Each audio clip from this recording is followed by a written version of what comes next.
మంచి ధ్యానంతో వింటున్నాడు కావచ్చు అని చెప్పి 4వ రోజు అడిగాను, ఏమయ్యా రాగానే మంచిగా కళ్ళు మూసుకొని మీరు చాలా బాగా వింటున్నారు, నిన్నటి కథలో ఆహా శుభం అనుకున్నా. తర్వాత సరే మరి మీరు ఎందుకు వస్తున్నారు, కథ వింటలేరు కదా అంటే, అయ్యగారు మీరు ఏముందనుకోరు కానీ డాక్టర్లు 10 మంది డాక్టర్ల దగ్గరికి పోయినా ఎన్ని రకాల నిద్రగోరి విభాగంలో ఇచ్చారు, అసలే నిద్ర పడతలేదు, మీ కథ విన్న తర్వాత మాత్రం నాకు నిద్ర వస్తున్నది, మీరు ఎన్ని రోజులు చెప్తారు ఈ కథను అడిగాను.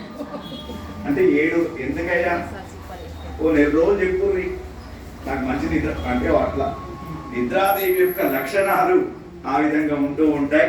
కాబట్టి ముఖ్యంగా భార్యాభర్తల మధ్య ఎప్పుడు కొట్టాడో పెట్టేసి అని కలిదేవతకు స్థానం ఇచ్చారు. కాబట్టి నిద్రాదేవి రూపంలో కలిదేవత ప్రత్యక్షమవుతుంది.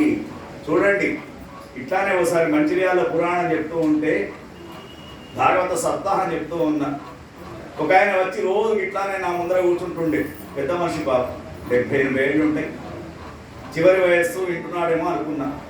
కరెక్ట్ నా ప్రార్థనా శ్లోకం కాగానే మొదలు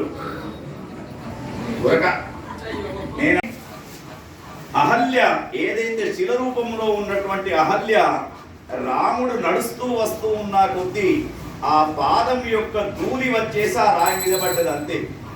పాదం యొక్క దుమ్ము వచ్చి అక్కడ పడగానే వెంటనే ఆమె తన యొక్క నిజస్వరూపం వచ్చింది. మరి ఇది కూడా ఎవరు చెప్పారు? గౌతమ మహర్షి చెప్పాడు.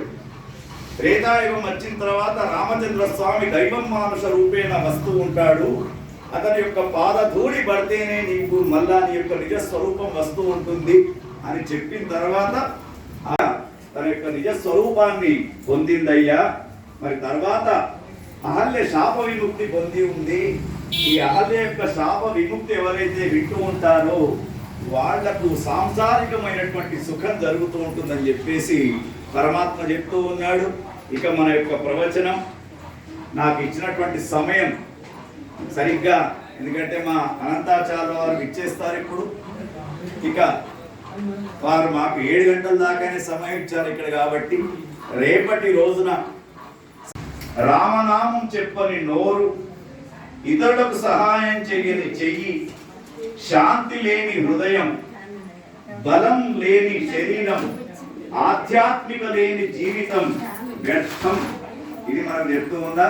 కాబట్టి ఆ యొక్క రామచంద్ర స్వామి కృపకు మీరంతా పాత్రలు కాగాలని కోరుకుంటూ, స్వస్తి ప్రజాభ్య పరిపాలయంతాం న్యాయేన వాగ్యేన మహీమహీషాః గోబ్రాహ్మణేభ్యః శుభమస్తు నిత్యం లోకాః సమస్తాః సుఖినో భవంతు. రాజాది రామచంద్ర భగవాని